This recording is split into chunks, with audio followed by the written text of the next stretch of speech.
Essa aula é sobre solilóquio. O nome é imponente, né? Solilóquio. E aí eu botei aqui a definição. Solos, só, loque, falar. Falar sozinho. E a palavra é cunhada, pelo que se sabe, por Santo Agostinho, no século IV, e indicava meditação religiosa. Eu quis recuperar essa origem da palavra porque nós vamos encontrar alguns solilóquios, especialmente do Hamlet, que são meditações. Meditações não religiosas, filosóficas. E vamos encontrar também um solilóquio nessa peça, que é do Cláudius, que não é uma meditação, mas é uma oração, uma reza. Então, essa origem religiosa da ideia de solilóquio, né, enfim, ela vai se refletir até no Hamlet. Ainda que essa ideia de solilóquio eu tô buscando assim na história, né, na história da literatura. Ainda que os solilóquios do Hamlet os solilóquios de Shakespeare sejam mais próximos dos solilóquios do teatro medieval, e aí eles são diferentes. Vocês vejam, do Santo Agostinho tem essa questão de meditação, de reflexão. O solilóquio do teatro medieval, que eu não coloquei aqui, é um solilóquio de vilão. Então, quando você tem o vilão, por exemplo, o diabo, e ele quer se revelar para a plateia, ele faz um solilóquio ou monólogo. A diferença é tênue e eu vou ler aqui para vocês. Então, nessa peça aqui, deixa eu pensar se a gente tem. Não tem muito, não. Aqui não tem. Mas a gente tem, por exemplo, no Ricardo III. Ele começa com um monólogo. E exatamente o Ricardo III é um vilão e ele começa falando: agora o inverno de nosso desgosto fez-se verão glorioso. E aí ele vai dizendo. Naquela série de TV, acho que não sei se era da Netflix, House of Cards, eu acho. Será que era House of Cards?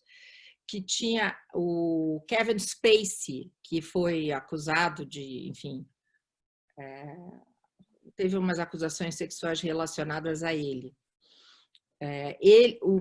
O Kevin Spacey, o personagem, era inspirado no Ricardo III, e na série, quem viu a série,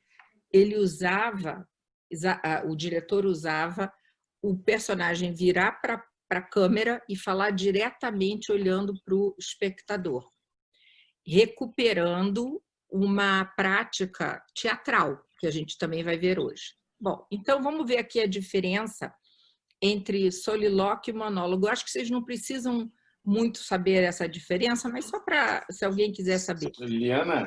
Oi. Bem bacana esse solilóquio com a comparação com o Kevin Spacey, porque aquele House of Cards é isso mesmo, ele está no meio de um monte de gente, de repente ele vira para a câmera e começa a falar com o espectador, né? Você sabe que eu quase nunca gosto Bom, até aquela série eu achava bem boa, mas ali eu quis ver porque eu tinha lido que ela era inspirada no Ricardo III. E eu liguei a televisão em 1 minuto, quando eu vi ele falando, olhando para a audiência, eu falei, bom, esse cara sabe o que está fazendo, o diretor. Porque é exatamente assim que começa o Ricardo III, e todo monólogo de vilão, ele quer, a ideia é compartilhar com a plateia quem é o vilão. E isso, o que acontece? Você promove uma identificação entre a plateia e o vilão.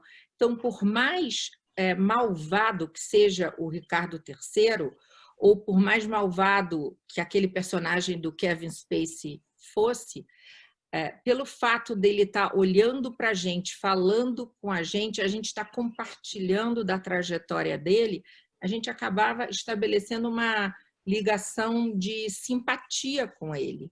Então, isso é essencial, porque senão você vai odiar o vilão do começo ao fim. E para o vilão funcionar, não pode ser assim. Você tem que, em parte, vamos dizer, identificar com ele. Ou pelo menos acompanhar, quase que torcer pelo vilão.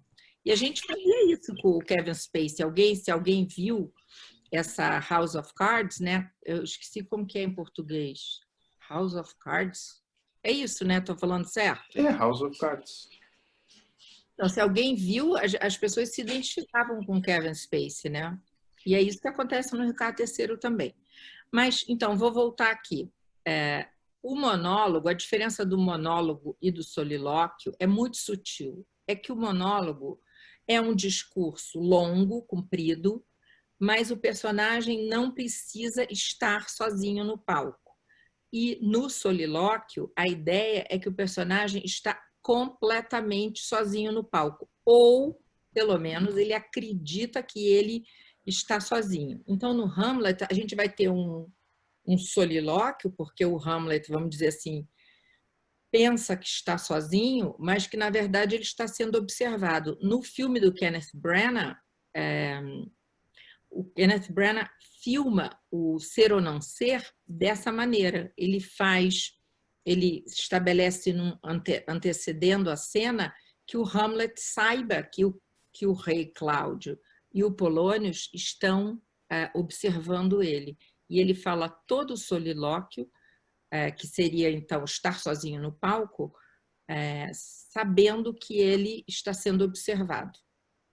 Então, mas para que serve o solilóquio? Ele serve, bom, em cada peça ele vai servir para uma coisa, ele não precisa ser longo, ele não precisa ter 30 linhas, nada disso. Ele tem solilóquio de 2 linhas. Então, no Lear, por exemplo, estrito sensu, no Rei Lear, você não tem solilóquios, mas tem algumas falas que você considera solilóquios e são curtas. E não são falas muito reflexivas, são curtas. Então, vamos tentar ver se a gente, na prática, entende o que é esse falar sozinho no palco. Hoje é perigosíssimo a gente falar sozinho, já vão achar que a gente está com algum sintoma. Mas no teatro shakespeariano, é uma convenção. Tanto você tem essa convenção do falar sozinho no palco, para, em geral, revelar alguma coisa para a plateia, e tem também a convenção de você dar um à parte, que é falar, é como se fosse você fala com a plateia e a ideia é de que os outros que estão no palco não escutem o que você diz. Então, isso também o teatro de Shakespeare é um teatro cheio de convenções, muito diferente das nossas convenções teatrais de hoje. Então, vamos ver os solilóquios de Hamlet. São 7 solilóquios de Hamlet e 1 solilóquio do Cláudius. Vocês podem usar a palavra monólogo também. Na verdade, tanto faz. A Bárbara não gostava da palavra solilóquio, ela usava só monólogo. Mas, enfim, o termo técnico seria solilóquio, mas eu acho que realmente tem momentos que não dá para fazer a distinção entre o solilóquio e o monólogo. Mas a situação inicial do Hamlet, a gente já viu, é assim. O Hamlet está de luto pelo pai e ele está na corte, isolado. Olha que legal, essa ideia de você construir o isolamento, né, do personagem nessa peça através dos solilóquios. Isso é muito interessante. Esse recurso do solilóquio é usado nessa peça específica porque Shakespeare quer construir essa ideia de isolamento e também de reflexão. Em todo caso, se a gente tirar todos os solilóquios do Hamlet, ainda assim ele continuaria isolado, porque isso faz parte da história, do enredo. Então, o Hamlet está de luto pelo pai, toda a corte está em festa pelo casamento da rainha, ele está isolado dessa atmosfera de festa. Ainda mais, vai ficar mais isolado, porque ele vai perceber uma corrupção na corte, uma espionagem na corte, e isso afasta ele ainda mais da corte. No Hamlet, os solilóquios do Hamlet vão ter muito essa função da introspecção, desse processo de autoconhecimento, de uma mente que busca a coesão. Então, muito próximo das meditações religiosas de Santo Agostinho. Você pode conhecer o Hamlet e qualquer personagem shakespeariano de várias maneiras. Uma maneira é conhecer o personagem quando ele está conversando com alguém, em diálogo. Mas o Hamlet, pela questão de que a corte inteira concordou com o casamento da Gertrude e o Hamlet está isolado, só tem uma pessoa para quem o Hamlet fala sem reservas, de modo direto, de modo franco. É o Horácio.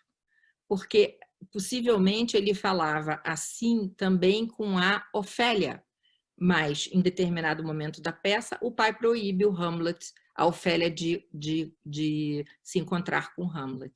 Então o Hamlet fica ainda mais isolado e a única pessoa que ele tem é ou a plateia, que aí são os solilóquios, ou é o Horácio. Então, veja bem, você pegar uma peça de vingança, uma forma dramática, que é a tragédia de vingança, que tem um crime, que tem que vingar esse crime, e transformar essa peça numa reflexão sobre a existência humana, sobre a natureza humana, enfim, é um tour de force. E esse tour de force é feito por Shakespeare utilizando os solilóquios. Uma questão importante, né, dos solilóquios, eu vou falar solilóquios ou monólogos de modo indiferente, é como você vai dizer no palco esse solilóquio. Como se trata de uma convenção, você não precisa fingir que está pensando. Você pode simplesmente falar alto os seus pensamentos.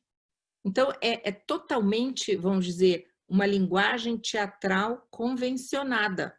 Porque no dia a dia, se você resolve falar alto seus pensamentos, se você resolve imitar o Hamlet e fazer um solilóquio, as pessoas vão te internar, né? Então, isso é uma peça de teatro. E nessa peça de teatro, como é que você pode conhecer o interior do personagem? Pelos solilóquios. Se fosse um romance, mas vejam que o romance, a gente está aqui no século XVI. O romance, a novel, né, que é como se surgimento do romance, é no século seguinte. A gente está no século XVI, XVII. A novel surge no século XVII e XVIII, com o Daniel Defoe, com o Henry Fielding, Robinson Crusoe, enfim.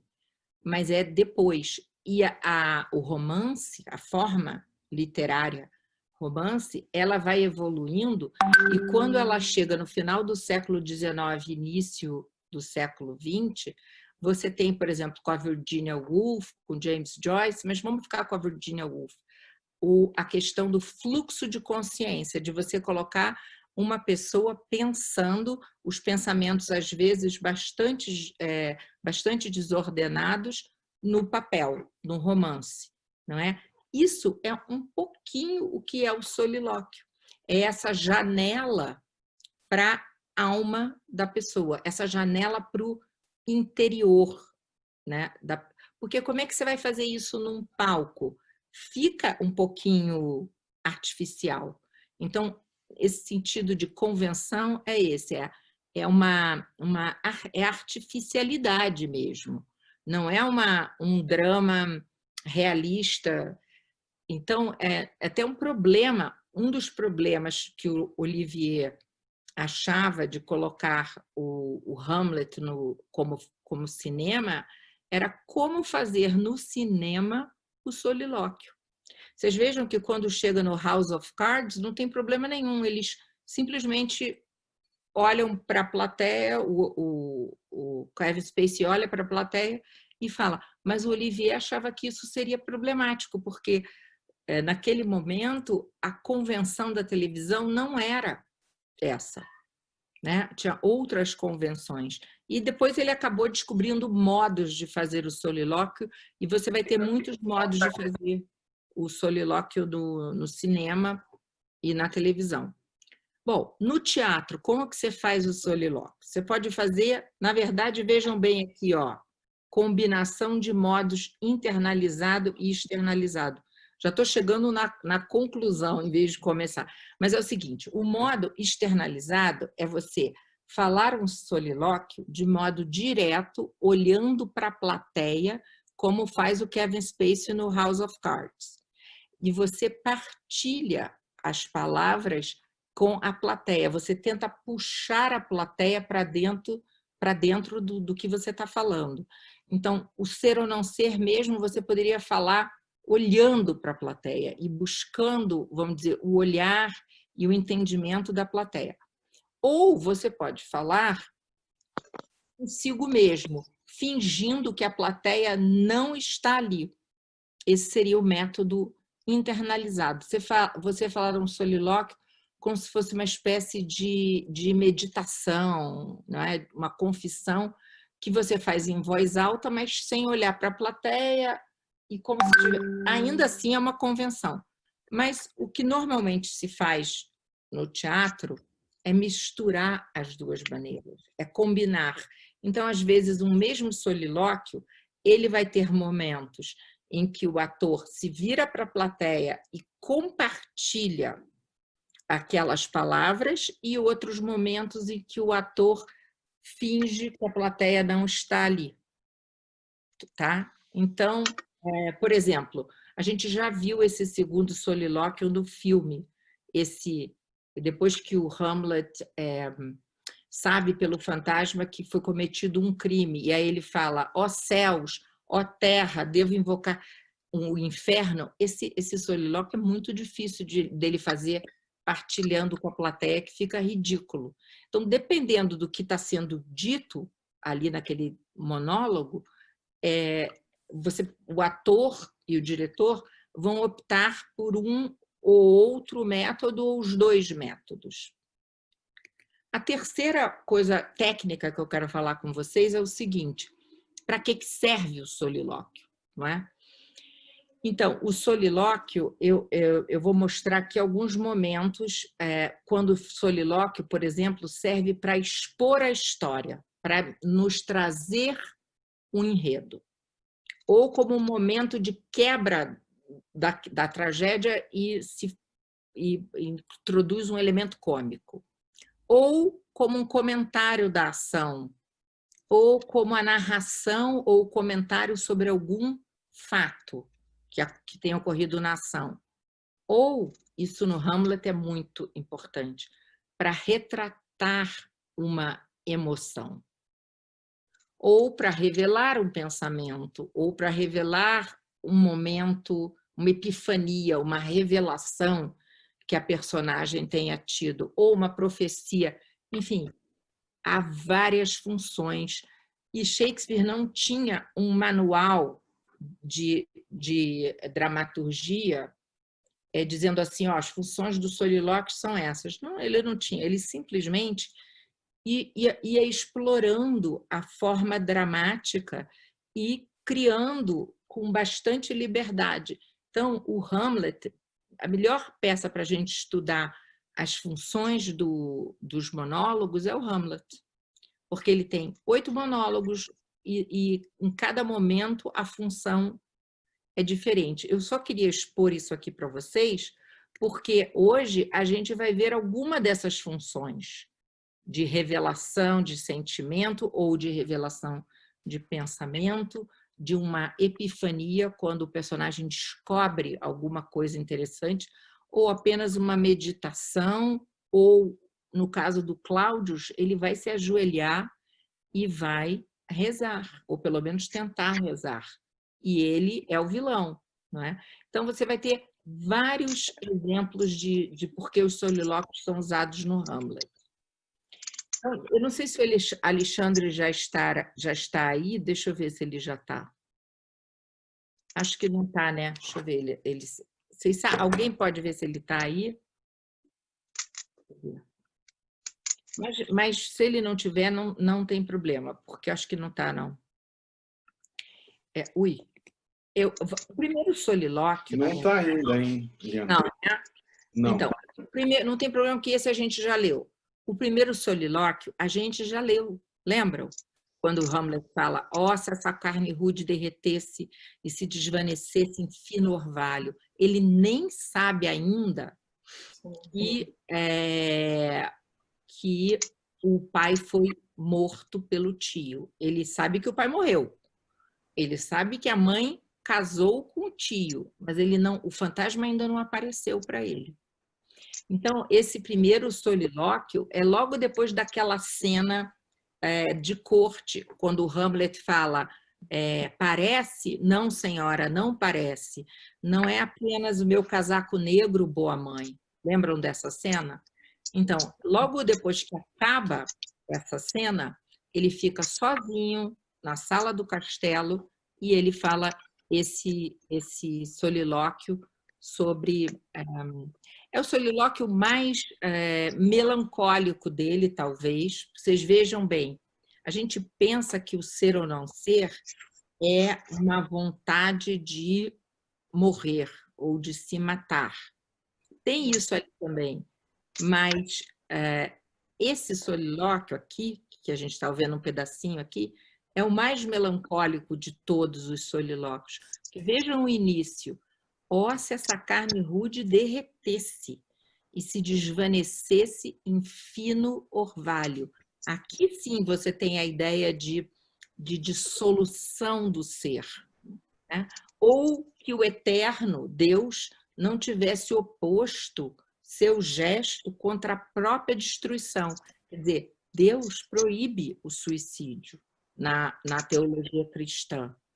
Deus, e aí ele olha para o mundo e vê o seguinte, que o mundo é um jardim abandonado. Deus, como são gestos vãos e inúteis, a meu ver, esses hábitos do mundo. Deixa eu ver aqui se eu botei mais alguma coisa aqui. Então, como a gente já tinha lido esse solilóquio, eu não quero ficar tanto nesse solilóquio, porque eu queria chegar nos que a gente não leu ainda, tá? Então, esse solilóquio, retomando, ele mostra Hamlet antes de saber do assassinato do pai, do adultério da mãe, né? Ele já viu, ele já perdeu o pai e a coroa, ele já viu o casamento da mãe, mas ele não sabe ainda do crime. Ele está fragilizado, ele está melancólico. Eu botei aí num trechinho, a melancolia era tida como uma doença e que levava a pensar demais e agir de menos. O Olivier, quando ele fez o filme, o Hamlet dele, ele pegou essa ideia e ele usou no filme. Ele acha que Hamlet era um herói que, por pensar demais, não conseguia agir. Eu acho que não necessariamente você tem que ler assim. Você pode parar e pensar, puxa, mas deve ser difícil você matar alguém, sempre deve ser difícil, mas enfim, matar alguém que você, baseado na palavra de um fantasma, não é... Porque que indícios o Hamlet tinha de que o tio havia cometido um crime? Nenhum. Toda a Dinamarca achava que o rei Hamlet tinha morrido mordido por uma serpente no jardim. Então, de repente, aparece um fantasma e diz, olha, eu não fui morto no meu jardim, eu fui morto porque o seu tio botou veneno no meu ouvido. Então, isso é uma coisa que não dá para você acreditar. Um homem do Renascimento não acreditaria imediatamente. É exatamente essa O trágico no Hamlet nasce daí, dessas duas visões de mundo. No mundo do Renascimento, você não pode aceitar a palavra do fantasma e o código de vingança sem questionar esse código de vingança. O Horácio não aceita e o Hamlet também não aceita. Eles só aceitam depois da peça, dentro da peça, quando fica o Cláudio reage, e aí vê-se que o Cláudio reage ao ver no palco um ato muito parecido que espelha o crime que ele cometeu. E como, para não... Isso ainda não é só isso. O Cláudio vai ter um monólogo em que ele vai confessar para a gente que ele matou o irmão dele. E a gente vai ver isso hoje. Bom, então, nesse primeiro solilóquio que a gente já leu, eu não quero ler ele de novo agora para a gente poder avançar. Ele compara o pai e o tio, ele compara Hipério e Sátiro, ele fala do carinho do pai com a mãe e da dedicação dela a ele. E ele tem um momento assim que, para a nossa sensibilidade contemporânea, é um momento que a gente não gosta muito, que é esse aqui, ó, quando ele fala frailty, thy name is woman, frivolidade ou inconstância, teu nome é mulher. E ele está falando do que ele observou, mas só que ele generaliza. Ele fala que ele observou essa inconstância na mãe, porque ele diz que a mãe se dedicava tanto ao pai que parecia até que o amor dela, como é que é a imagem que ele usa? A força do amor vinha como se fosse um alimento que ela come e fica com cada vez mais fome. Eu falei isso para vocês numa outra aula. Então, e essa mulher, 2 meses depois do pai, do marido que ela amava tanto, morrer, ela já está casada e feliz. Então, o Hamlet faz baseado no que ele observa da mãe dele, ele faz essa generalização e o pior, que essa inconstância, ele vai encontrar aparentemente no comportamento da Ofélia. Porque a Ofélia também vai passar a recusar o Hamlet de modo, vamos dizer assim, inconstante, porque ela estava num relacionamento, ela tinha uma relação ótima com o Hamlet, quando o pai proíbe, então aí ela recusa o Hamlet, devolve os presentes. Enfim, então a gente vê por que ele diz isso, mas eu acho que o interessante é você ver que o herói shakespeariano, ele não está sempre do lado da verdade ou do lado do equilíbrio. Ele é um herói que a gente, às vezes, discorda dele, como aqui, né? É um herói ele é um herói que, às vezes, não enxerga toda a situação, que ele não vê, ele não é, vamos dizer, um narrador que sabe tudo o que aconteceu. Ao contrário, ele é muito parecido com a gente, que a gente tem uma determinada perspectiva sobre as coisas e a gente comete erros e fala coisas porque a nossa perspectiva é limitada. Então, o herói shakespeariano, ele tem essa limitação de ponto de vista. Por isso que o Hamlet não é Shakespeare. É um grande herói shakespeariano, mas não é o ponto de vista de Shakespeare. Aliás, nenhum personagem é o ponto de vista de Shakespeare. Bom, a última frase aqui, como Hamlet não tem nenhum indício de que o tio tenha cometido um crime, isso não pode nem passar pela cabeça dele. Ele tem só um sentimento ruim. Depois ele diz que é uma alma profética. Mas, então, ele tem que só ficar melancólico de luto no canto dele. Então, esse primeiro solilóquio é o solilóquio da melancolia. O segundo solilóquio, deixa eu tirar isso daqui. O segundo solilóquio a gente também já viu, e eu coloquei aqui a imagem, inclusive, do filme do Kenneth Branagh, que é um solilóquio que, vamos dizer, expõe, desenvolve um pouco mais a ação, é logo após o Hamlet encontrar o fantasma do pai. E aí, ao final do encontro, quando o fantasma revelou que foi assassinado, o Hamlet, acho que vocês lembram disso também, que a gente falou, hostes do céu, ó terra, e o que mais? Devo juntar o inferno?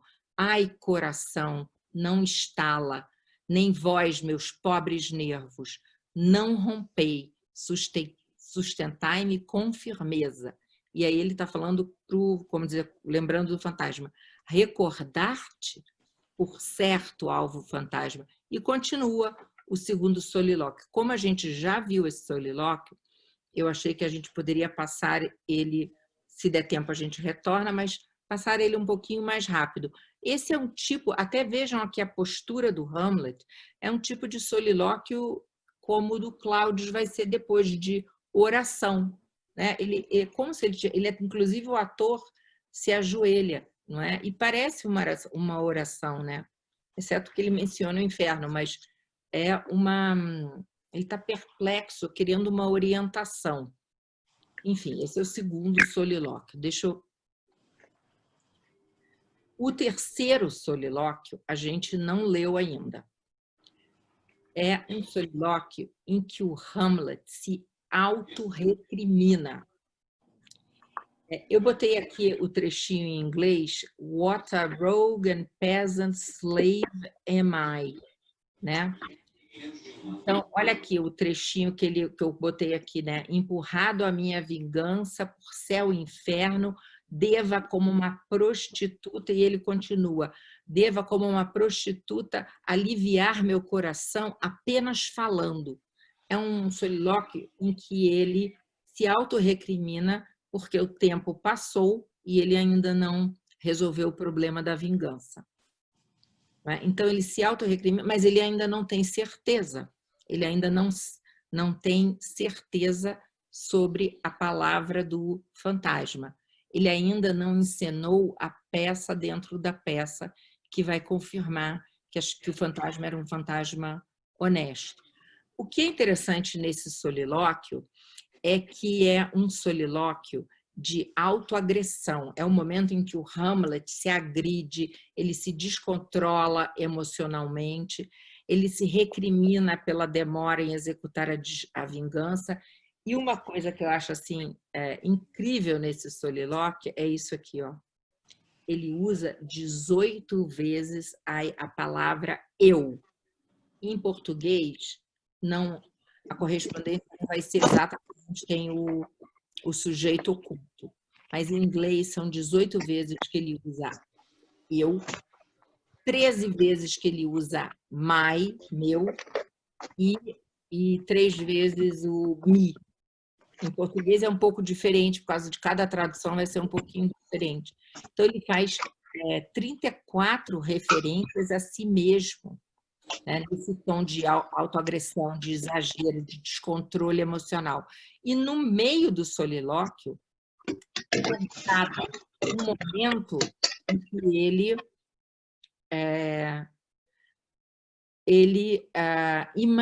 ele resolve o problema dele com a ideia dos atores ensinarem uma peça para o Cláudius, para a corte toda, e se o Cláudius reagir à peça, então o Hamlet vai ter confirmado a culpa do Cláudio.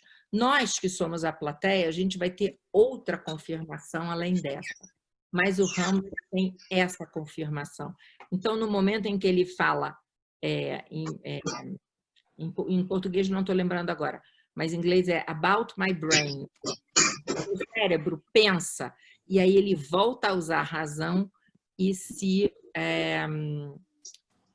tem maior controle sobre suas próprias emoções. Então, esse é o primeiro solilóquio que eu gostaria de ler com vocês. Não sei se o Alexandre já está aí. Já. Já? Ótimo, Alexandre.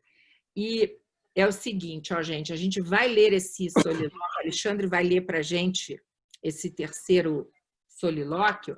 Vejam bem, o Hamlet acabou de receber os atores, ele acabou de encontrar, os atores chegaram a Elsinore e ele pediu para o ator recitar um trecho e ele se emocionou muitíssimo com o trecho. Então, o solilóquio dele vai ser uma reflexão sobre isso. Como é que esse ator, né, com uma paixão, uma história que é pura ficção, uma história que é puro teatro, se emociona a tal ponto que ele tem lágrimas nos olhos, né? Ele é movido. Como é que esse ator é tão movido, tão comovido? E eu, que sofri tudo isso, que tive o pai morto, assassinado, a mãe se casou num casamento incestuoso, como é que eu não me movo? Como é que eu não faço nada? Então, a ideia de mover e comover. O ator se comove e o Hamlet reclama que ele não se move, que ele está paralisado. Não é? Então, vamos então, Alexandre, você pode... Eu vou deixar de compartilhar minha tela. Se você vai ler, né? O Alexandre não está aqui para fazer interpretação, tá, gente? Então, ele vai fazer uma leitura para a gente poder ver direitinho as palavras que o... Você pode compartilhar a tua tela, Alexandre, ou você... Porque eu acho que é legal eles seguirem as palavras. O que você prefere? Eu compartilho minha tela. A tua tela, eu digo com o texto também. Você vai ler, né? Vou ler. Estou com ele aqui. Tá. Obrigada, hein, Alexandre, por participar. Imagina, sempre. Mas eu não sei como é. Eu acho que você que clica em mim para que... Alguém que tinha que clicar aqui. Meu Deus, quem que será? Bom, qualquer coisa, eu compartilho aqui. Eu tenho também aqui. Deixa eu ver aqui. Eu acho que eu não posso. Deixa eu ver se eu posso. Porque não fui eu Mas, que me... se as pessoas forem passando as páginas, elas conseguem me achar e clicar em mim. Tá, eu posso compartilhar a minha tela. Só que eu tenho que achar. Eu vou compartilhar, então, a minha tela. Espera aí. Eu botei aqui. Veja se você consegue compartilhar agora. Eu fiz uma coisa aqui que eu não sei o que é. Mas eu posso compartilhar a minha também. Não está muito boa? Acho que eu vou botar essa aqui, ó. Está compartilhando a minha? Eliane iniciou o compartilhamento de tela. Peraí que está indo aqui. Então, aqui, ó. São 8 monólogos. Depois eu posso passar isso para vocês. São 8 monólogos de Hamlet, 7 são de Hamlet e 1 de Cláudio. O primeiro monólogo é esse aqui. Ó, se essa carne rude derretesse, se desvanecesse em fino orvalho. A gente já não precisa ler. O segundo é aquele hostes do céu, ó terra. E o terceiro é esse aqui. O Hamlet diz, depois da saída dos atores, e a ênfase toda do Hamlet, eu acho que isso aqui é interessante, é no eu, tá? E até aquele momento em que ele vai falar aquilo, não sei o que, meu cérebro, uma coisa assim. Aqui, ó, ergue-te, meu cérebro. Até esse momento aqui que ele vai mudar a... Enfim. Ó, Alexandre, você pode escolher se você quer ler na tradução da Ana Amélia ou da Bárbara Eleodora. A segunda é da Bárbara sempre, não é? Eu vou ler a segunda, então. E olha aqui, uma coisa interessante.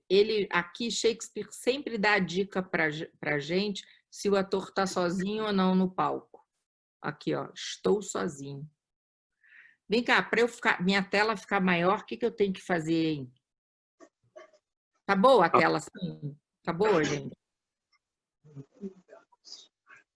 Tá, então tá. Vamos lá, Alexandre. Vamos lá, ok. Vamos com Deus. Agora estou sozinho.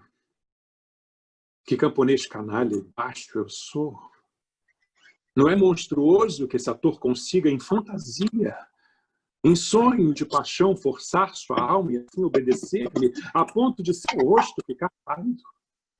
Ter lágrimas nos olhos, o ar desfeito, a voz cortada e todo o desempenho e as expressões de acordo com o papel? E tudo isso por nada. Só por Écuba. O que é Écuba para ele ou ele para Écuba? Para que chore assim? E que faria se tivesse os motivos de paixão que eu tenho? Inundaria com seu pranto o palco? E rasgaria com palavras horríveis os ouvidos da assistência? Poria louco o réu, medroso, livre, conturbado, ignorante, estuporados os sentidos da vista e dos ouvidos? Mas eu, canalha, inerte, alma de lodo, arrasto-me ao quebrado um João de sonho, nada digo, porquanto não me enfronho em minha causa. Causa que é de um rei, a cujo patrimônio e a própria vida foi imposta uma trágica derrota. Sou acaso um covarde? Quem me chama de vilão?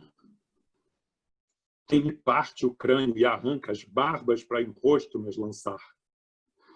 Quem me torce o nariz? Quem me desmente e jura que há de pôr-me pela goela, atingindo os pulmões, o que é mentira? Quem me faz isso? Ah, bem mereço. Não o devia ser, mas sou um fraco. Falta-me o fel que amarga as opressões, senão eu já teria eliminado os milhafres do céu com os restos podres desse vilão lascivo ensanguentado. Vilão cruel, traidor, incestuoso, ó vingança! Ai, que jumento eu sou!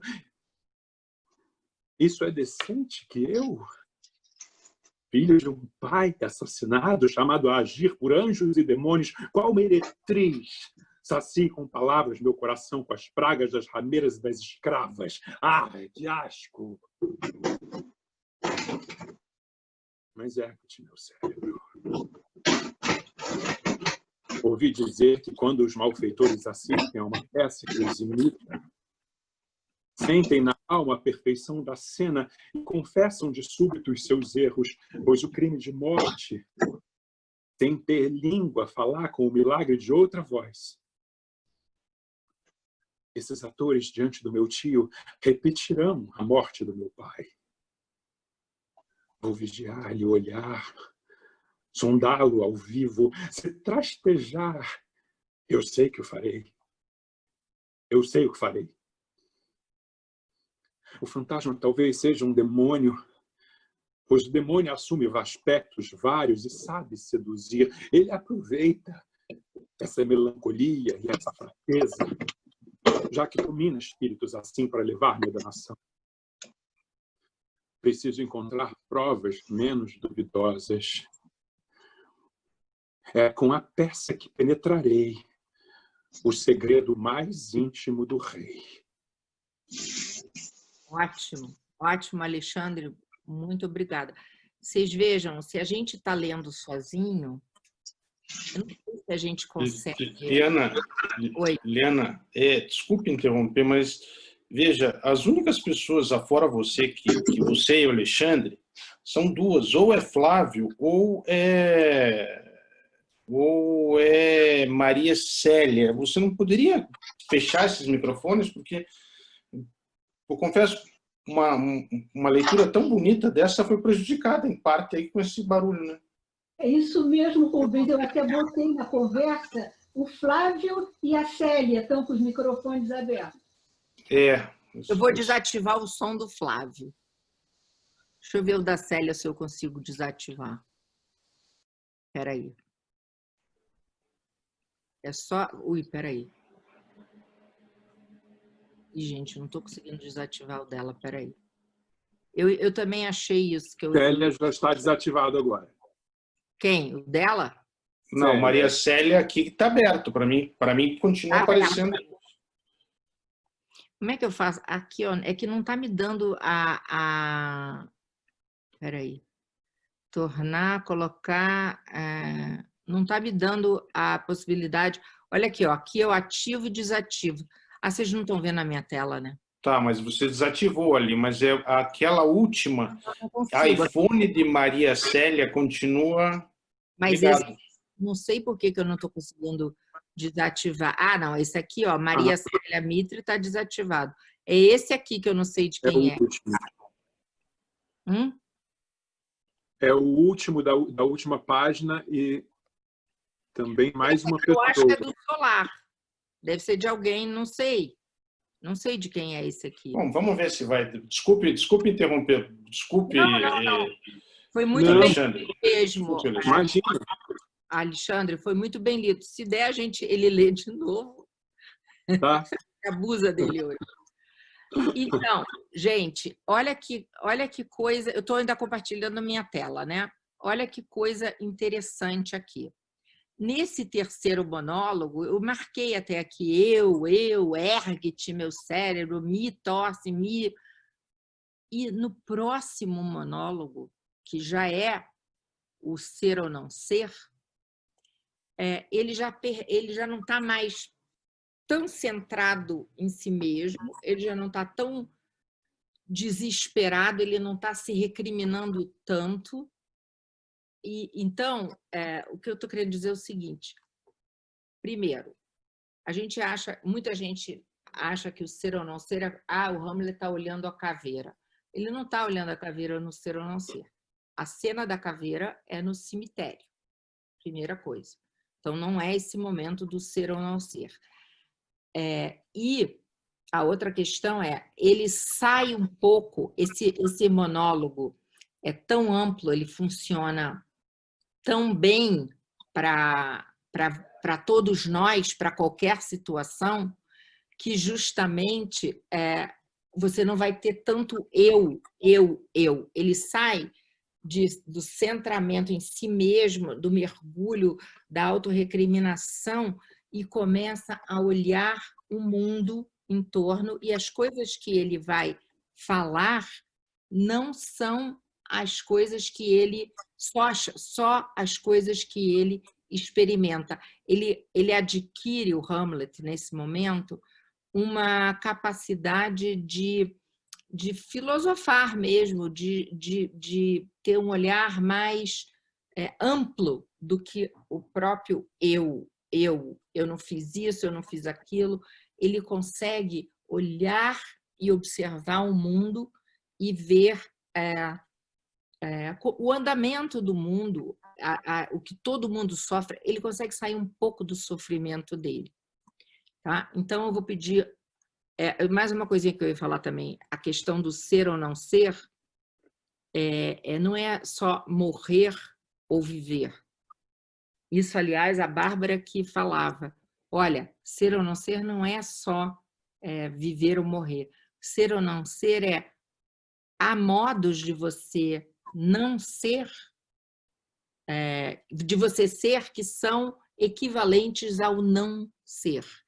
Então, por exemplo, você pode pensar que talvez o Polônio, na subserviência, nas intrigas, na espionagem, isso seria um modo negativo de ser.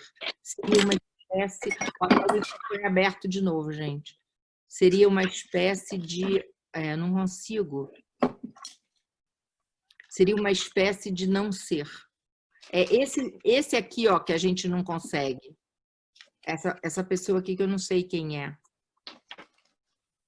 Não sei, Regina, se é alguém do Solar. Ó, estão vendo aqui, gente, ó, como é que... Aqui, ó. E não me dá a possibilidade.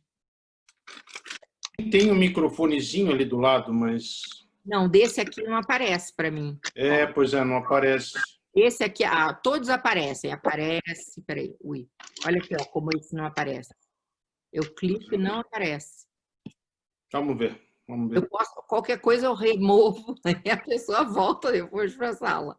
Ai, que maldade. Então, vamos lá, Alexandre, vamos ver, se você quiser falar alguma coisa do ser ou não ser, mas vamos ver quanto o Hamlet mudou do terceiro monólogo, que é aqui, ó, no ato 2, cena 2, olha o tempo que passou. Ele é outro Hamlet, é um Hamlet muito mais... depois ele vai de novo ter recaídas emocionais. Mas vamos ver aí como é que é o ser ou não ser. Ser ou não ser? Essa é que é a questão. Será mais nobre suportar na mente as flechadas da trágica fortuna, ou tomar armas contra um mar de escolhas e, enfrentando-os, vencer. Morrer, dormir, nada mais. E dizer que pelo sono findam-se as dores, como os 1000 abalos inerentes à carne, é a conclusão que devemos buscar. Morrer, dormir, talvez sonhar. Eis o problema. Pois os sonhos que vierem nesse sono de morte, uma vez livres desse invólucro mortal, fazem cismar. Esse é o motivo que prolonga a desdita dessa vida. Quem suportar os golpes do destino, os erros do opressor, o escárnio alheio, a ingratidão do amor, a lei tática e o orgulho dos que mandam o desprezo, que a paciência atura dos indignos quando podia procurar repouso na ponta de um punhal. Quem carregar suando o fardo da pesada vida, se o medo do que vem depois da morte, o país ignorado, de onde nunca ninguém voltou, não nos turbasse a mente e nos fizesse arcar com o mal que temos em vez de voar para esse que ignoramos. Assim a nossa consciência se acovarda e o instinto que inspira as decisões desmaia no indeciso pensamento e as empresas supremas e oportunas desviam-se do fio da corrente, não são mais ação. Silêncio agora. A bela Ofélia, ninfa em suas preces, recorda os teus pecados, recorda os meus pecados. Muito bacana, Alexandre, muito obrigada. Muito, quer dizer, como cresce uma passagem quando ela é bem lida, né? Vocês viram que tem momentos que o Alexandre corre com a leitura, outros momentos que ele vai mais lento, outros momentos que ele faz uma pausa antes de uma determinada palavra ou depois, e assim o texto dramático cresce, né? Porque é um texto para a gente ouvir, não é um texto muito difícil a gente ter na cabeça, olhar isso aqui e ler esse ser ou não ser, como ele leu, assim, sabe? A gente tem que já ter, o Alexandre tem uma experiência já no Shakespeare, no Hamlet, porque como é que a gente vai... Por isso que às vezes o difícil de ler Shakespeare é isso. Como é que você vai olhar um ser ou não ser? E ser ou não ser é essa que é a questão. Será mais nova? Você pode acabar entrando numa lenga-lenga e você aí não... Claro, algumas coisas você sempre vai pegar, morrer, dormir, nada mais. Isso aqui é muito difícil não ler certo, não é? Mas todo o resto que ele leu, a gente vê que aí cresce o sentido, né? Então, olha aqui, os erros que ele... o motivo que prolonga a desdita dessa vida é que a gente não sabe, né? O problema é o que vem depois do sono de morte, o que vem depois que a gente estiver livre desse invólucro mortal. Olhem aqui, aqui é na tradução do Milor. Aí está o obstáculo, os sonhos que hão de vir no sono da morte, quando tivermos escapado ao tumulto vital, nos obrigam a hesitar. Então, você prolonga a sua vida porque você não sabe o que vem depois, né? E agora a questão da visão do Hamlet sobre o mundo. O que ele vê? Ele vê o açoite, os insultos do mundo, a afronta do opressor, o desdém do orgulhoso, as pontadas do amor humilhado, as delongas da lei, a prepotência do mando, o achincalhe que o mérito paciente recebe dos inúteis. Então, isso aqui é uma parte do que ele vê das mazelas do mundo. Olha aqui né, a mesma parte, aqui, golpes do destino, erro do opressor, escárnio alheio, lei tardia. Então, vejam a tradução também, né, como muda um pouco o nosso entendimento. E aí ele outros males são os seguintes: fardos, né? Vida servil, aí o terror da morte, ok. E aqui, ó, fardo da vida, né? E o medo da morte. Bom, então ele diz que a nossa consciência se acovarda pelo medo do que vem depois da morte. Aqui no Milor, ó, assim, lê esse trechinho aqui, Alexandre. No Milor, deixa eu achar. E Mas você assim... pode ler inteiro do Milor, quer ler para ver se funciona? Posso ler, peraí. Aí vocês vão ver se a tradução funciona. Ser ou não ser? Eis a questão. Será mais nobre sofrer na alma pedradas e flechadas do destino feroz, ou pegar em armas contra o mar de angústias e, combatendo-os, dar-lhe fim. Morrer, dormir. Só isso. E com o sono dizem extinguir dores do coração e as 1000 mazelas naturais a que a carne é sujeita. Eis uma consumação ardentemente desejável. Morrer, dormir, talvez sonhar. Aí está o obstáculo. Os sonhos que hão de vir no sono de morte, quando tivermos escapado ao tumulto vital, nos obrigam a hesitar. E é essa reflexão que dá à desventura uma vida tão longa. Pois quem suportar o açoite e os insultos do mundo, a afronta do opressor, o desdém do orgulhoso, as pontadas do amor humilhado, as delongas da lei, a potência do mundo e o achincalhe que o mérito paciente recebe dos inúteis, podendo ele próprio encontrar repouso com simples punhal. Quem aguentaria fardo, gemendo e suando numa vida servil, senão porque o terror de alguma coisa após a morte? O país não descoberto, de cujos confins jamais voltou nenhum viajante, nos confunde à vontade. Nos faz preferir e suportar os males que já temos, a fugirmos para outros que desconhecemos. E assim a reflexão faz todos nós covardes. E assim o matiz natural da decisão se transforma no doentio pálido do pensamento. E empreitadas de vigor e coragem, refletidas demais, saem de seu caminho, perdem o nome de ação. Mas devagar agora. Bela Ofélia, ninfa, em tuas orações sejam lembrados todos os meus pecados. Eu acho que funciona também muito bem. E os 2 comentários que eu queria fazer é disso tudo aqui, golpes, erros, escárnio, lei, parará. Talvez a única coisa que o Hamlet tenha sofrido é a ingratidão no amor.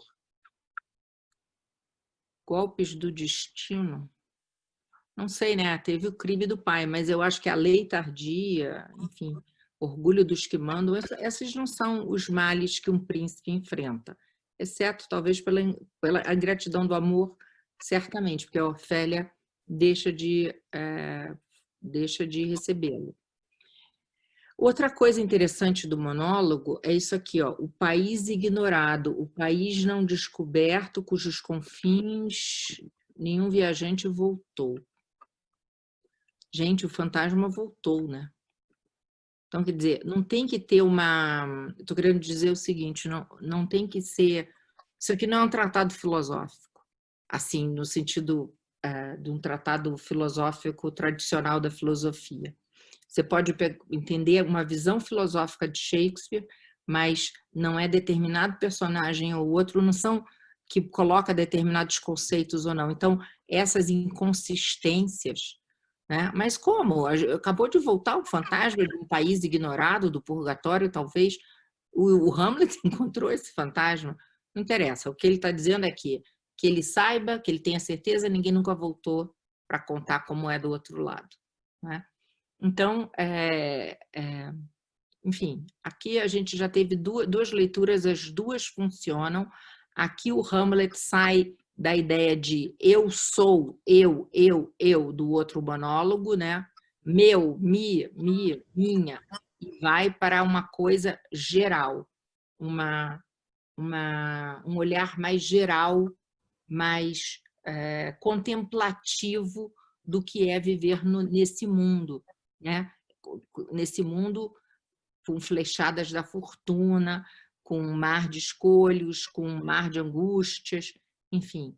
Ele sai um pouco da dor individual dele e começa a chegar num equilíbrio maior. Mas a gente vai ter mais outro monólogo. E aqui, ó, o quinto monólogo, ele acontece depois da encenação da peça dentro da peça. Então, o Hamlet já tem certeza que o Claudius cometeu o crime. E aí, novamente, ele está com as emoções à flor da pele, ele vai falar em vingança. E esse monólogo, o que eu botei aí, ele mostra para a gente como aquela frase, né? Frivolidade, teu nome é mulher, mostra que o Hamlet não é um paradigma de perfeição. Ele é cheio de falhas. O herói shakespeariano, todos os heróis shakespearianos têm falhas. Talvez quem mais se aproxime de não ter falha alguma seria a Cordélia, do Rei Lear, e mesmo assim ela tem falhas.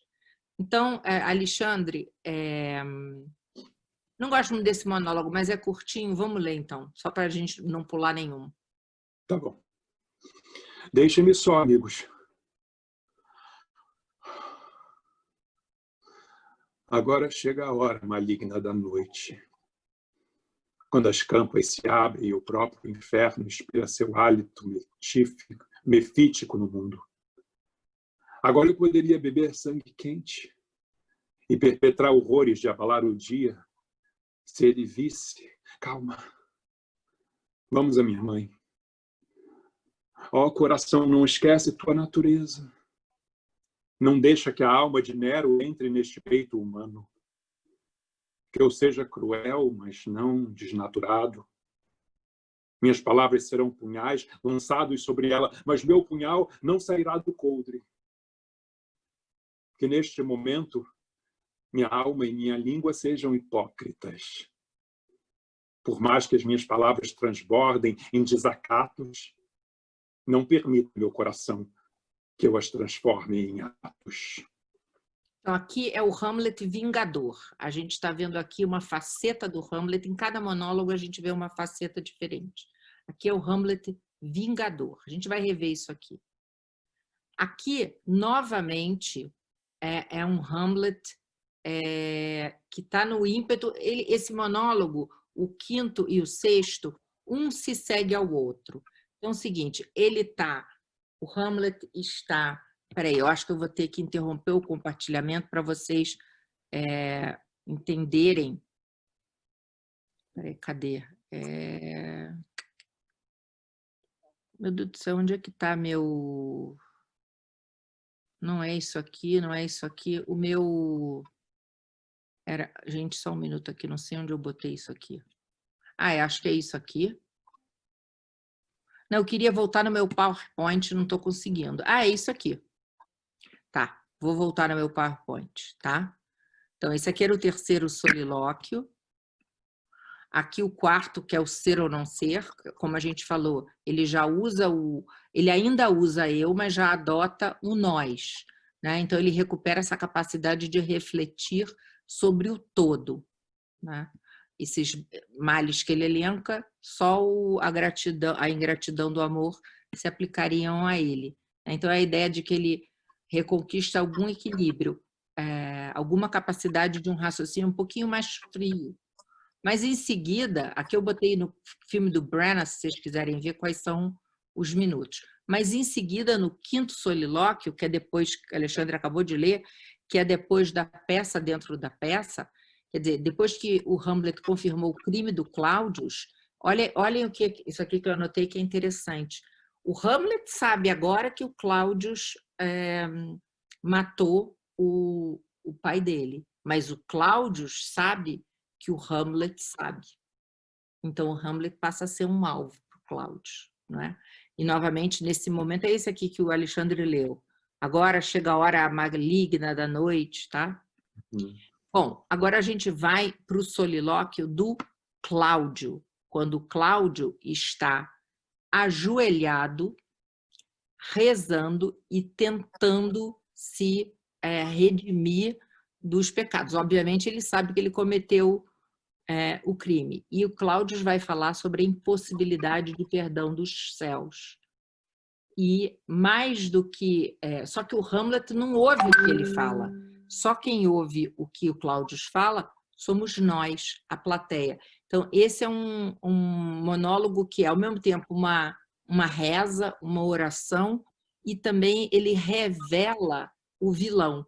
E revela o que aconteceu. Que aqui a gente tem confirmado que o Cláudio matou o rei. Então, a Alexandre vai ler esse. E já vou, depois, logo em seguida a esse monólogo, a gente tem essa cena aqui. O Cláudio ainda está rezando, vejam aqui nas duas imagens, né? Ele ainda está rezando e o Hamlet tem uma espada, aqui nessa montagem foi um revólver, apontado para a cabeça do Cláudio. A convenção é de que o Cláudio não perceba, tá? O Cláudio não sabe que o Hamlet está aqui. Vejam bem, ó, ele vai dizer, o Hamlet vai começar esse monólogo assim: agora eu posso agir, eis que ele reza, e vou fazê-lo. Aí o Hamlet tira a espada e ele entrará no céu, e eu estarei vingado. Então o Hamlet vai pensar sobre isso. Se constitui uma vingança você matar o Cláudio quando ele está rezando. Depois, na peça, o Laertes vai dizer que mataria o Hamlet, porque ele acha que o Hamlet foi culpado pela morte do pai dele, que foi mesmo que o Hamlet matou o pai, mas em qualquer lugar, até mesmo dentro de uma igreja. E aqui, nesse momento, o raciocínio de Hamlet não, aqui isso não constitui uma vingança. Eu matar o Cláudio enquanto ele está rezando não é uma vingança, porque ele vai para o céu. Então, olha só, aqui tem o monólogo do Cláudio, depois a gente vai ter o monólogo do Hamlet hesitando em matar o Cláudio e, finalmente, esse é o solilóquio que eu mais gosto. É o último solilóquio, é o 7º solilóquio do Hamlet, em que ele vai reavaliar a vingança, no ato 4, cena 4, e no filme aqui, eu botei errado aqui, no filme é 1h12 do segundo vídeo. Agora, o interessante é o seguinte, eu só botei esse pedacinho aqui, o Alexandre vai ler. Como todos os acontecimentos parecem me acusar, me impelindo à vingança que retardo. O que é um homem? Seu principal proveito é comer e dormir. Apenas um animal. Então, vocês vejam como aqui ele retorna aquela capacidade de refletir como no ser ou não ser, de sair do seu problema e ter uma visão mais ampla. Inclusive, é espetacular o modo como o Kenneth Branagh faz esse monólogo, e eu vou depois tentar mostrar para vocês. É espetacular, porque o Kenneth Branagh, nunca você faz um monólogo, acho que nunca ninguém tinha feito um monólogo, em que o personagem fica pequenininho na tela e a câmera filma uma panorâmica. Porque o monólogo, se ele é a cabeça internalizado à pessoa, não é? Você tenderia a filmar como o Olivier faz, coloca uma câmera aqui, filma em close. O Kenneth Branagh começa em close, aqui não, e ele acaba numa grande panorâmica.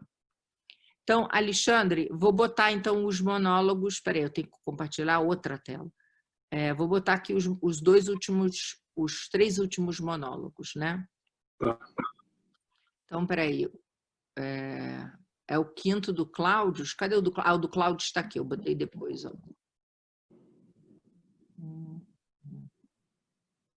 Aqui, ó, o Cláudio está ajoelhado, tentando se arrepender. Ele acabou de sair da cena da peça, dentro da peça, ele acabou de pedir luzes, eu quero luzes, porque ele, claro, não é, a corte toda não sabe, viu ele reagindo, mas não sabe interpretar. Mas o Hamlet e o Horácio interpretaram que o Cláudio viu seu crime espelhado no palco.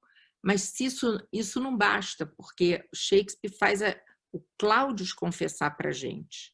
Então, agora eu vou deixar o Alexandre ler aí a confissão do Cláudio.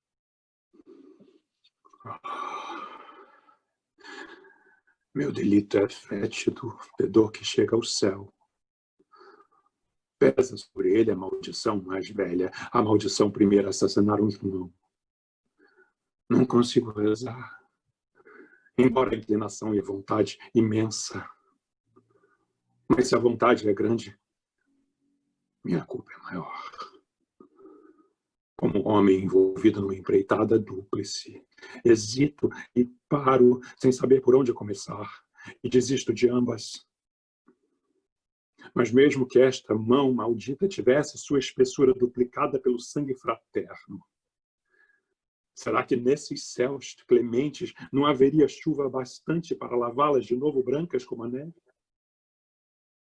Para que serve a piedade, senão para apagar a face do delito? E o que é a oração, senão essa virtude dupla? Evitar nossa queda ou perdoar-nos? Depois, então, eu olharei para o alto para resgatar minha culpa. Mas que forma de oração pode servir meu intuito? Isso não pode ser. Pois retenho a posse dos benefícios que me levaram ao crime. É possível ser perdoado retendo os bens do crime? Nas correntes corruptas deste mundo, as mãos douradas do delito podem afastar a justiça, como tanto se vê o próprio lucro do mal feito comprando a lei. Mas não é assim lá em cima. Ali não há trapaças. Lá, a ação se mostra tal qual foi. E nós mesmos, somos compelidos a prestar testemunho, olhando nossas culpas no dente e no olho. Então, que é esta? Ver o que pode o arrependimento, o que não pode. Mas o que pode, quando não conseguimos nos arrepender? Que lastimável estado!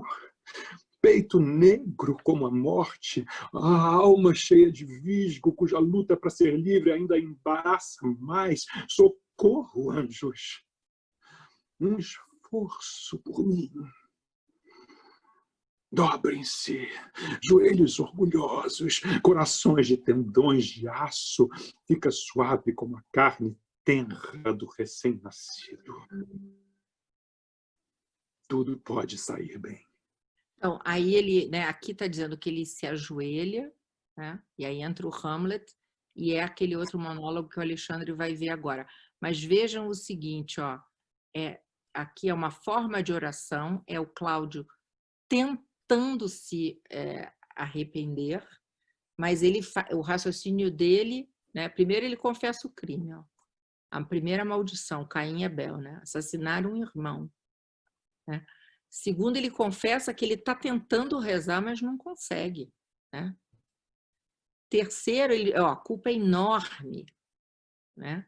E aí depois ele vai dizer a mão maldita, ele fala da própria mão dele, sangue fraterno, né? Isso aqui é muito o que o Shakespeare vai trabalhar depois no Macbeth, essa imagem, ó.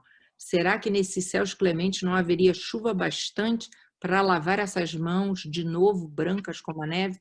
No Macbeth vai ser, nem toda a água do rude oceano pode lavar o sangue dessas mãos. Antes essas mãos tornariam rubro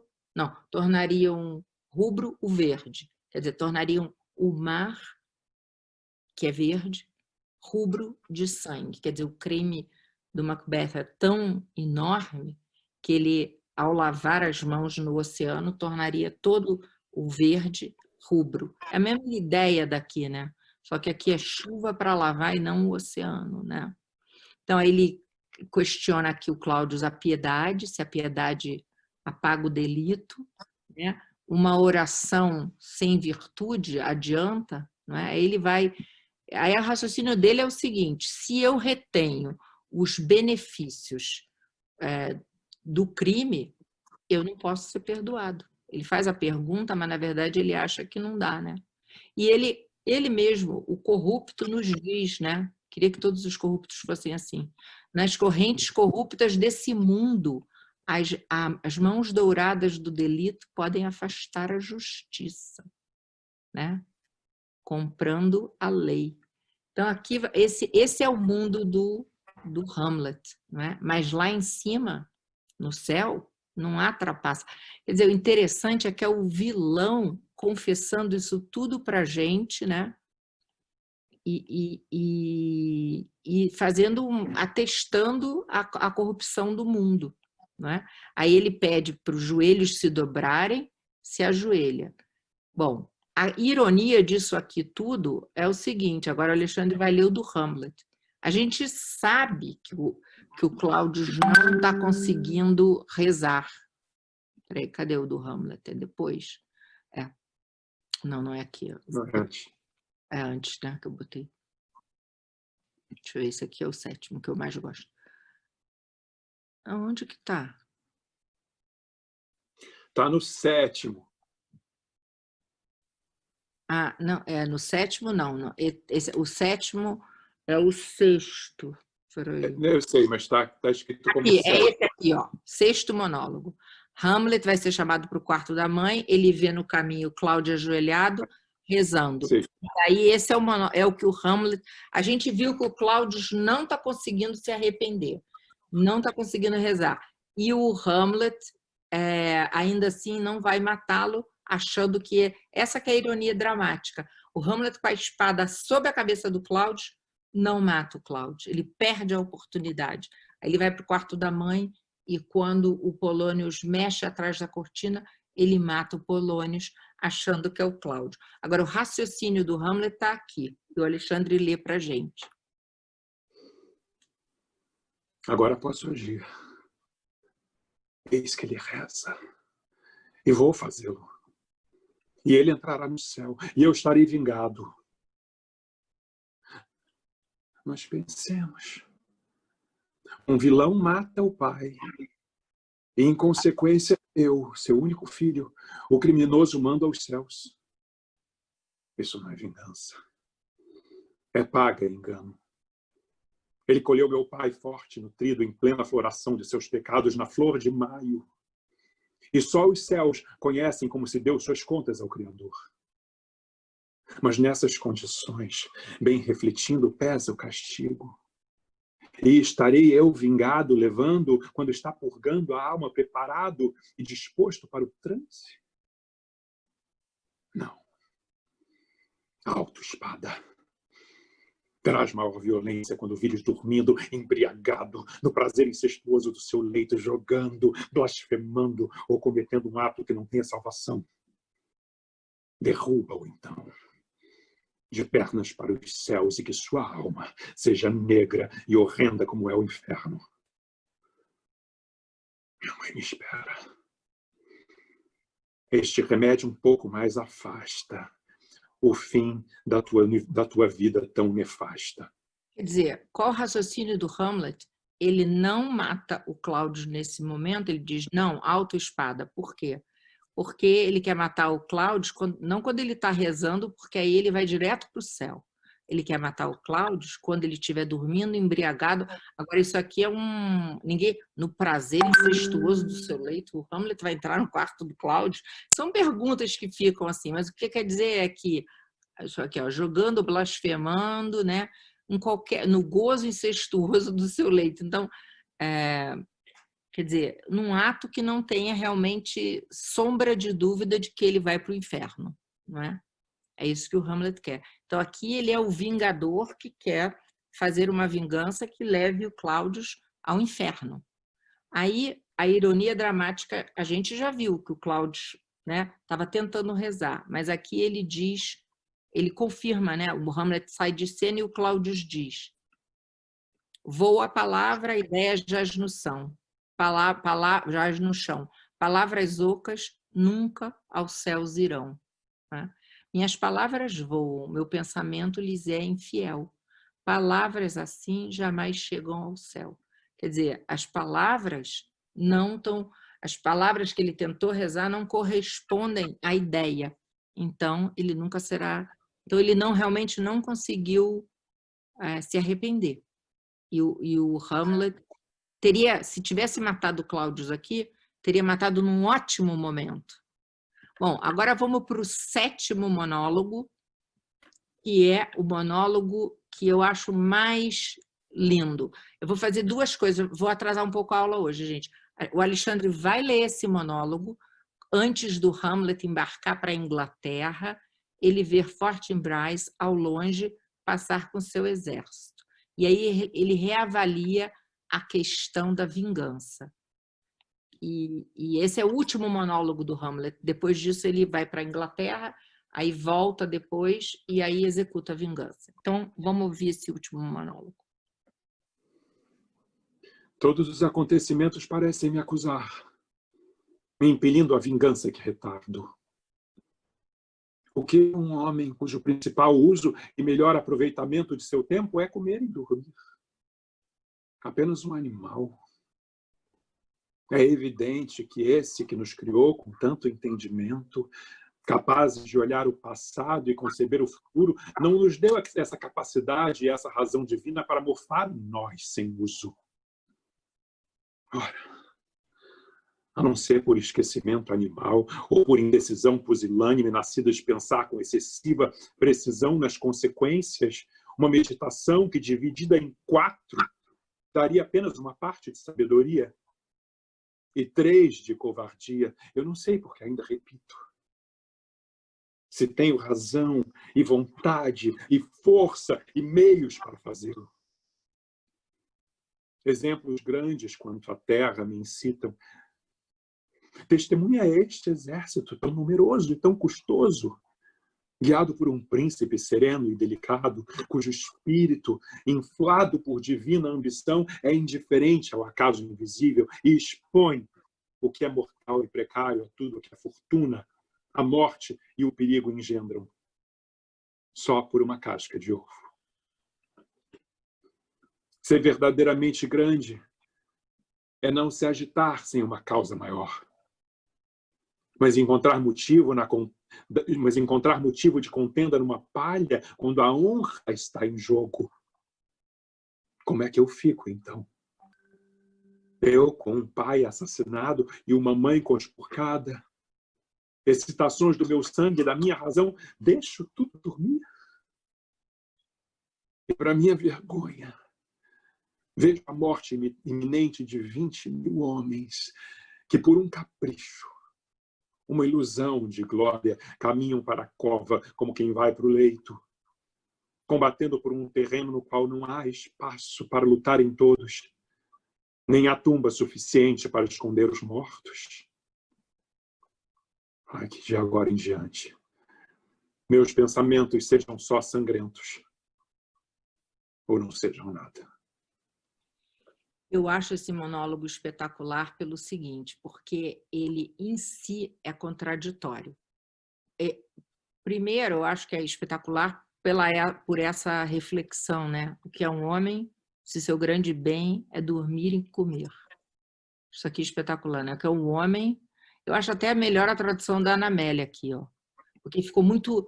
Por que eu não gosto dessa aqui? O que é um homem cujo principal uso e melhor aproveitamento de seu tempo é comer e dormir. Fica muito estendido o verso, sabe? E aqui, o que é um homem, se seu grande bem é dormir e comer, ele é mais conciso. Você perde algumas ideias do original, mas eu acho que ele é mais conciso, né? Esse questionamento, o Hamlet está sempre questionando o que é o homem.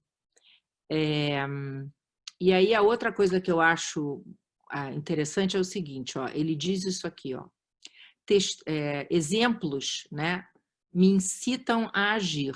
E aí ele vê, porque ele acabou de ver o exército do Fortinbras passando, né? E ele diz que é guiado por um príncipe delicado, ó, aqui, por um príncipe jovem e sensível, não é? E que vai arriscar a vida dessas pessoas todas por uma casca de ovo. Então, eu acho que isso aqui, ele está fazendo um elogio, mas ao mesmo tempo é muito ambíguo, porque quando ele usa a imagem da casca de ovo, você pode ler de 2 maneiras. Então, Fortinbras, né, vai expor a vida desses soldados, né, a morte e ao perigo, por uma casca de ovo, né? Toda essa aventura, a morte ao risco por uma casca de ovo. Então, você já vê que o próprio monólogo já contém uma crítica ao que o monólogo diz, né? E aí ele continua, ó, ser grande não é agitar-se sem uma causa maior, mas encontrar motivo numa palha se a honra está em jogo.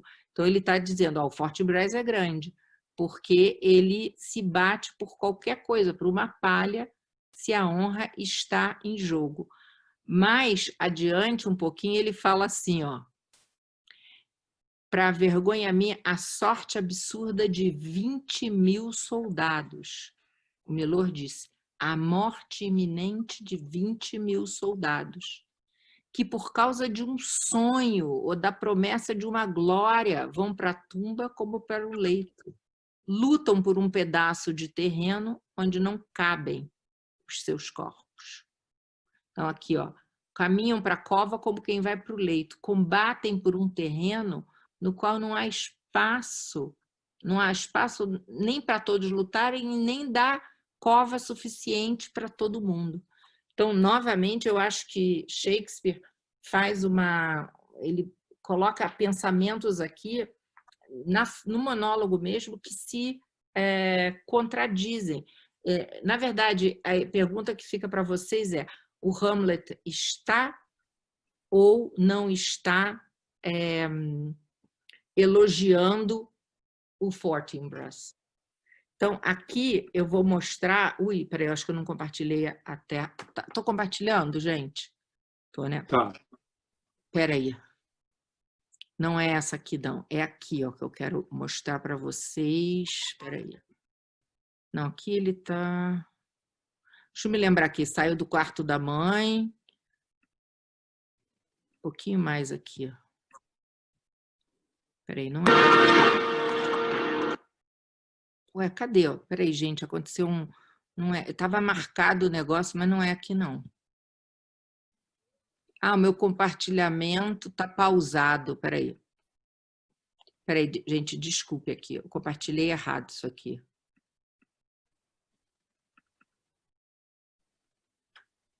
Agora eu acho que eu estou compartilhando. Peraí. Também, se não der para a gente ver isso aqui hoje, a gente vê na próxima aula. E pausou isso aqui. Não está tocando. Acho que deu algum problema aqui. Peraí. Peraí. Interrompeu? Desculpe, gente. Eu vou pegar ele de novo aqui. Eu acho que a gente pode ver esse, então, na próxima aula, talvez. Mas, porque aí a gente pode ter um tempinho para conversar. E na próxima aula, a gente falou que ia ver a cena do coveiro, mas eu volto para esse monólogo aí, que é importantíssimo para vocês verem essa cena aqui do Hamlet. Essa cena do como que o Kenneth Branagh faz esse monólogo. Que o Kenneth Branagh faz o oposto do que tem que fazer no monólogo. Como eu falei para vocês, o monólogo, você filma geralmente a cabeça, a cara, dá um close. E o Kenneth Branagh começa esse monólogo no close e ele abre numa panorâmica e fica espetacular. Ainda bota uma música de fundo.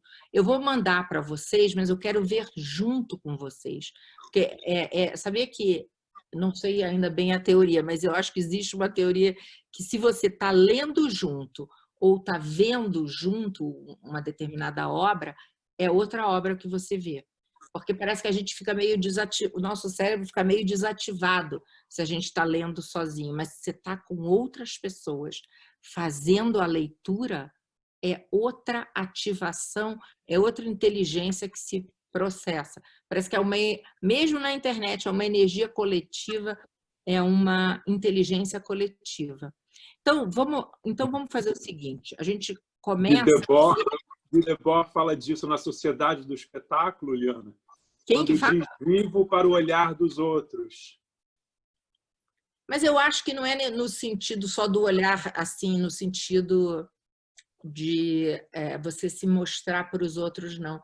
Eu acho realmente que é uma sinergia que o problema, o nosso desafio agora com a pandemia é a sinergia, exatamente como que a gente vai conseguir a sinergia que é encontro presencial ou que é um teatro presencial ou um teatro via cinema ou computador.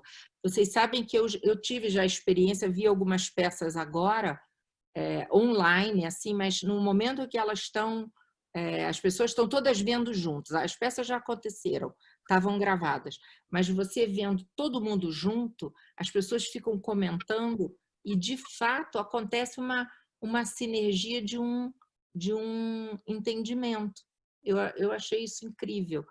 É diferente, porque a gente fica comentando assim do lado, sabe, nas mensagens, o pessoal, porque foi uma peça que, várias peças que passaram lá em Londres, eles resolveram botar na internet de graça, só naquele dia as pessoas comentavam e depois ficava uma semana online, mas aí depois já sem os outros participantes.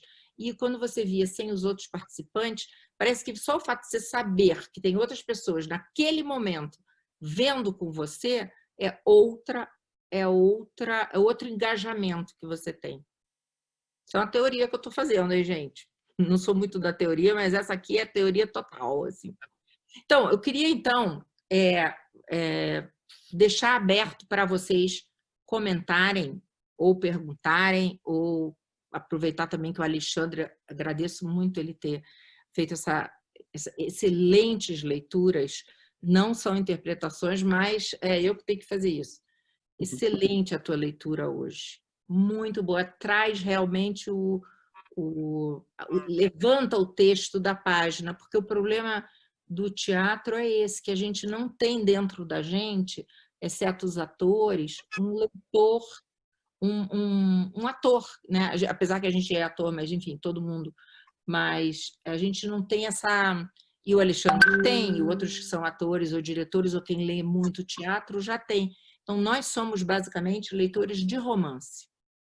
Nós não somos leitores de teatro dessas várias vozes. Então, para a gente é mais difícil imaginar várias vozes. Bem que hoje só foi a voz do Hamlet, mas o Hamlet nos monólogos ele é tão amplo, ele é tão múltiplo, ele experimenta tantas emoções, ele é o vingador, ele é o homem mais equânime no final, agora nesse último, né? Ele enxerga com a razão, de repente ele enxerga com a paixão, ele diz assim, eu não quero como uma prostituta aliviar meu coração só com palavras, né? Ele se cobra. Então, eu acho que essa riqueza de comportamentos nenhum outro personagem de Shakespeare tem. Todos são mais uniformes. E o Hamlet é talvez o mais múltiplo de todos. Né? Ele é príncipe, aí, de repente a gente vai ver na próxima aula, ele faz palhaçada como o coveiro, ele chora, ele é vingador, enfim. Já sei, eu acho que é isso aqui que estava tocando, essa droga desse WhatsApp. Então, gente, vamos, fala aí. Eu queria ouvir vocês comentar alguma coisa, ainda por cima que o Alexandre leu para a gente, né? Queria que vocês comentassem qualquer coisa, nem que seja aplausos. Eu vou dizer uma coisa, Eliana, que eu fazia há mais tempo. Eu leio em voz alta. Quando eu tenho que ler peça de teatro, eu tenho que falar em voz alta, e às vezes até no espelho, para poder sentir mais. Quando eu estudava Racine, Corneille, eu lia em voz alta. Eu vou tentar fazer, vou me achar um pouco louca, mas eu vou tentar fazer em casa. Eu acho que é perfeito, Regina. É isso mesmo, perfeito, tem que ler. A Bárbara, quando dava aula para a gente tem aqui o Ellen e o Alexandre, acho que só são os dois aqui que... Ela lia, né, Alexandre? Ela só lia. Ela lia e ia pontuando. Aí você...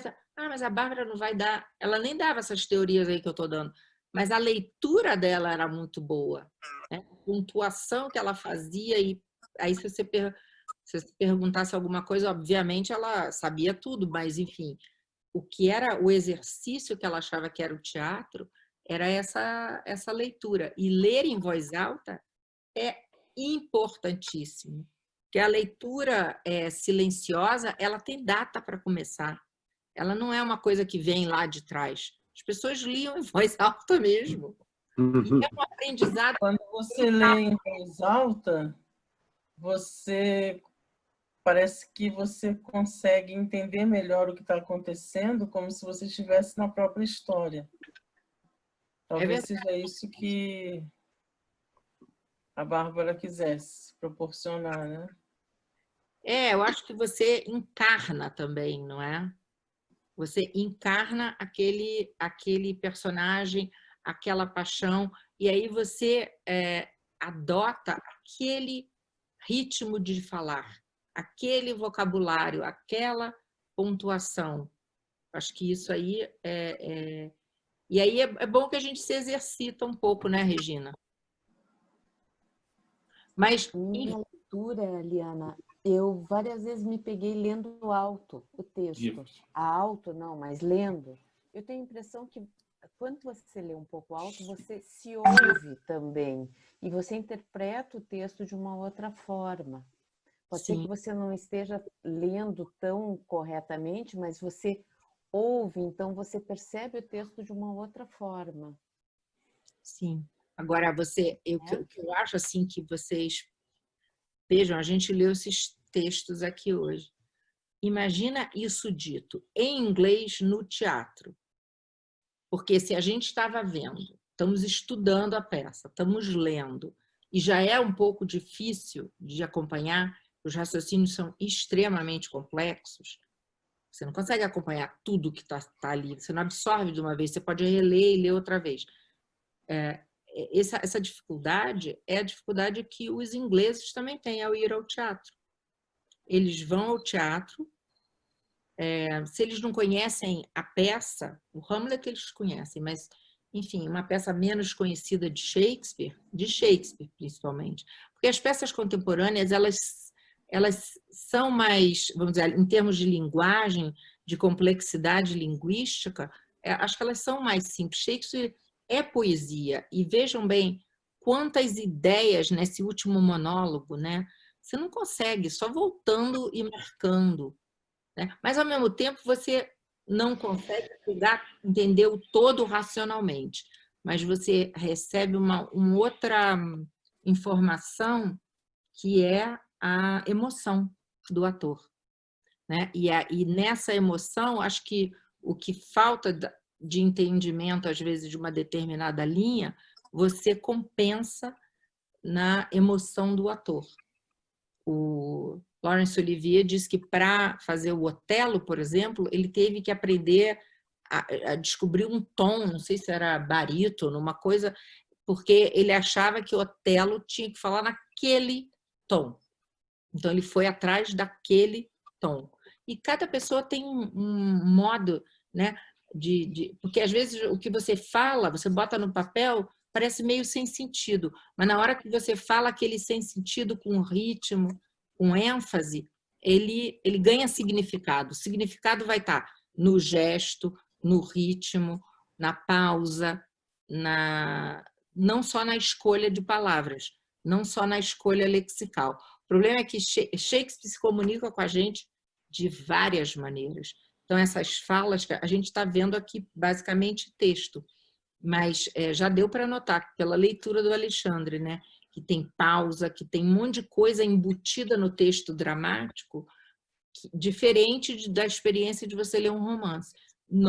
Eu estou convencida que nós somos leitores em geral, né, romance. Nós não somos leitores de poesia, de teatro e principalmente de dramaturgia poética como de Shakespeare. Representa uma dificuldade para a gente. E em inglês representa uma enorme dificuldade, porque é uma língua um pouco diferente da língua que eles... bem diferente da língua que eles falam hoje, né? Então, é a dificuldade linguística também para eles.